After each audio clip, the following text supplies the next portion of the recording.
mutaakhir ini kita tengok Ketua Polis Negara juga ada menyebut hal yang sama, soal mengkultuskan tokoh ataupun pemimpin. Dakwah ni bukan soal tokoh, dakwah ni bukan soal kita memperjuangkan tokoh tertentu, aliran tertentu. Dakwah ni lebih luas. Tapi kalau dakwah itu hanya berkisar tentang tokoh itu, berkisar tentang aliran itu, maka dia akan jadi satu persaingan untuk merebut kedudukan.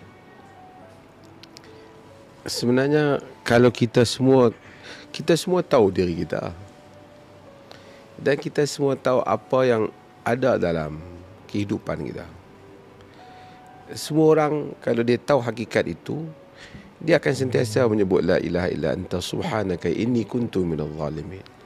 Banyak salah kita pada diri kita. Sebab tu Nabi SAW sebelum soal orang mengkultuskan orang, orang yang dikultuskan itu, apa perasaan dia apabila dia diangkat berlebih-lebihan? Dia tak rasa bersalah kan depan Tuhan, kerana Allah mengetahui setiap kita.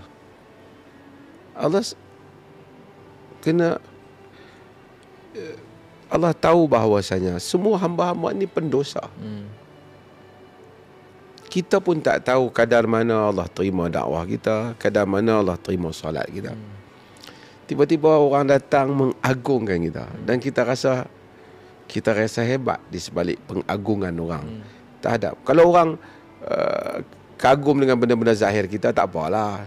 Dia ada kereta, orang kagum kan, ataupun dia ada baju cantik, orang kagum kan, benda yang zahir. Tapi hubungan dengan Allah kita tak tahu. Mungkin orang yang tepi jalan tu lebih Allah redha pada kita. Mungkin orang yang hadir dalam kuliah kita lebih Allah redha dia pada kita. So ini benda hal-hal yang kita jangan wala tuzakku anfusakum. Allah kata, jangan kamu mensucikan diri. Wa a'lamu bikum, Tuhan tahu tentang diri kamu. Tuhan tahu tentang diri kamu. Okey, kedua, tadi Ustaz Ki sebut tentang sebagai ulama tak mau sebut kata Nabi tu bukan nak bunuh diri. Macam tu Ustaz Ki katalah kan. Tapi perkataan tu ini dikaji dalam ilmu psikologi. Kerana bila Quran guna fala'allaka bakhi'un nafsaka ala atharihim illam yu'minu bihadzal hadithi asafa. Boleh jadi kamu akan rasa bakhi'un nafsaka ni macam ingin musnahkan dirimu. Bukan Nabi nak bunuh diri, tapi kalau boleh aku tak payah ada lah. Macam tu. Disebabkan mereka tidak beriman dengan hadis. Maksudnya tekanan tu kuat tu. Allah kata qad na'lamu innahu la yahzunuka alladhi yaqulun. Wahai Muhammad, kami tahu kau sedih dengan apa yang mereka katakan tu. Allah tahu. Tapi Allah bagi, memanglah kau kena lalui jalan sedih ni. Lau kana aradan qariban wa safaran qasidan lattaba'uk walakin ba'udan alaihim syuqqa. Macam mana terjemahnya? Lau kana aradan qariban, jika sekiranya sasarannya itu dekat. Wa safaran qasida, dan musafirnya itu sederhana, jauhnya, tercapai. Lattaba'uk, nescaya mereka mengikutmu. Walaupun ia bercakap tentang Tabuk, tapi ia bercakap tentang dakwah. Walakin ba'udat, tapi dia jauh. Alaihimus syuqqah, di atasnya ada susah. Tadi entah sebut tadi Zainal Al-Ghazali. Anda baca Zainal Al-Ghazali masa sekolah mendengar tu, anda kagum perkataannya. Ketika Jamal Abdul Nasir, setelah dia diseksa, diletak dengan anjing, dia macam-macam, direndam dalam air, dipenjara, dipukul dan seumpama. Kemudian dia ditawarkan jawatan. Kata Zainal Al-Ghazali, anda suka kata-kata dia ni. Wahai Jamal, sejak aku memulakan dakwah ni, aku tidak pernah terbayang dalam fikiran aku apa-apa kehabuan daripada dakwah. Sehinggalah engkau menyebut perkataan ni pada aku. Baru aku terfikir kau nak tahu aku jadi menteri dalam kerajaan. Aku telah memulakannya tanpa pernah aku berfikir apa-apa habuan daripadanya. Masya Allah. Itu perempuan. Jadi sehingga engkau sebut hal ni barulah masuk dalam kepala aku. Oh, ada jawatan orang nak bagi. Ada habuan apa? Ada habuan. Entah jawatan tu pun dia baru terfikir. Ya. Ada punya jawatan ni. Ya. Dan itu yang dilalui oleh Nabi. Ya bena akhi, law kunta turidu bima ji'ta bihi malan jama'na laka amwalana hatta takuna aktsaran minna. Wa in kunta turidu bima ji'ta bihi syarafan sawwadnaka alaina. Wa in kunta turidu bima ji'ta bihi mulkan malakna ka alaina. Kan, kalau kau mau dakwah ni nak harta, kami bagi harta. Kalau kau mau dakwah ni jawatan, pemimpin, kami jadi pemimpin. Kalau mau raja, kami jadikan kau raja. Boleh juga Nabi fikir, okey juga kita jadi dulu raja, lepas tu dia ikut lah. Okey juga. Jadi, tapi itu bukan jalan dakwah. Jalan dakwah ialah jalan menyampaikan. Jalan mesti orang bukan dipaksa, orang menerima dakwah ni. Dan dakwah bukan tunduk dengan orang. Dakwah bukan tunduk. Tunduk kepada Allah. Sering kali orang akan gelisah bila orang tengok kita kena dakwah. Semua orang kata, oh, kita kena pergi pujuk pemimpin ni. Kita pergi. Sabar. Kita di atas medan ini. Kita di atas medan dakwah. Kita bukan orang politik yang nak mengumpulkan kursi. Kalau orang terima, kita sampaikan. Kalau tak terima pun, kita sampaikan. Kerja kita, sampaikan. Ini adalah satu perjalanan yang kita pendosa, banyak salah. Allah Maha mengetahui tentang dosa kita.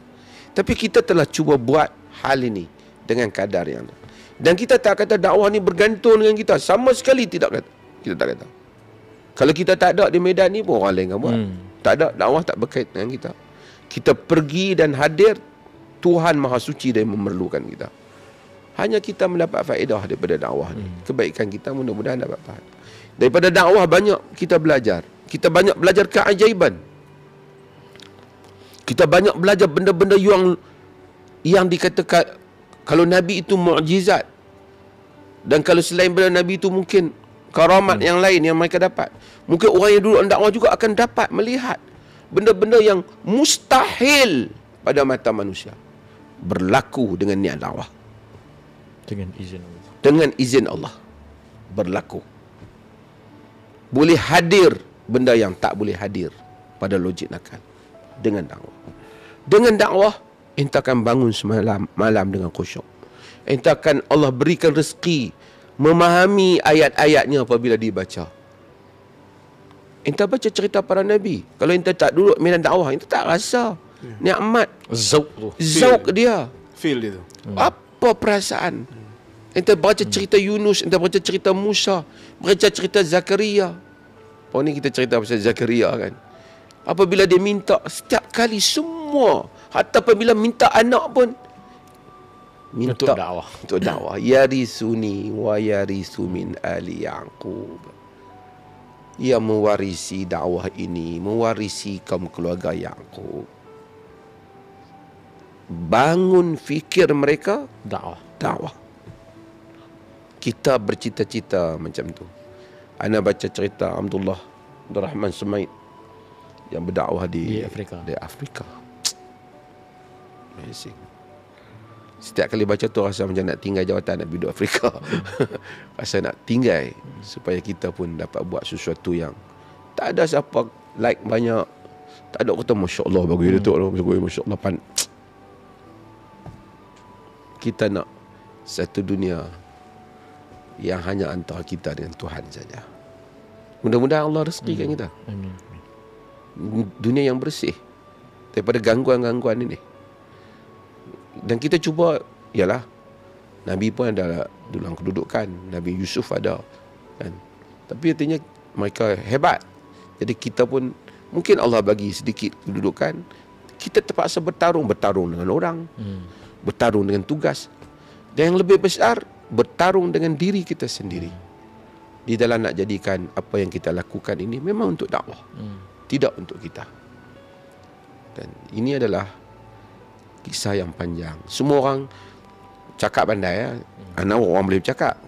Goreng memang pandai.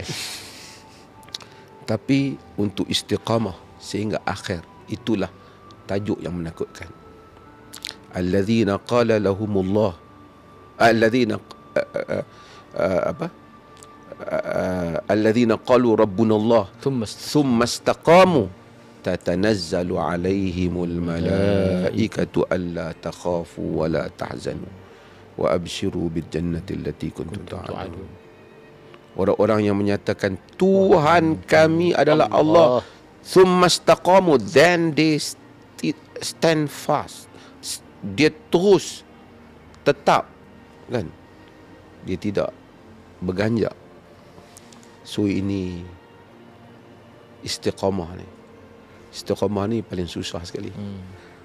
Dalam riwayat Ibn Abbas tu, daripada perbincangan kata, sayyabatni hudun, telah mengubankan kepalaku surah Hud, kata Nabi. Wa akhawatuha. Kata Ibn Abbas, salah satu sebabnya dalamnya ada perkataan fastaqim kama umirta, kamu hendaklah istiqamah seperti mana kamu diperintahkan. Nak ceramah, ceramah malam ni hebat. Kalau orang sebagai orang dengar, oi, bagus mufti boleh macam ikhlas nampak kan? Mungkin nak sembang boleh. Tapi sehingga ikhlas yang sebenar, sehingga tamat ke penghujung perjuangan. Ini adalah sukar. Dan kita doakan supaya Allah mensabitkan kita di atas perjalanan ini. Amin. Mudah-mudahan.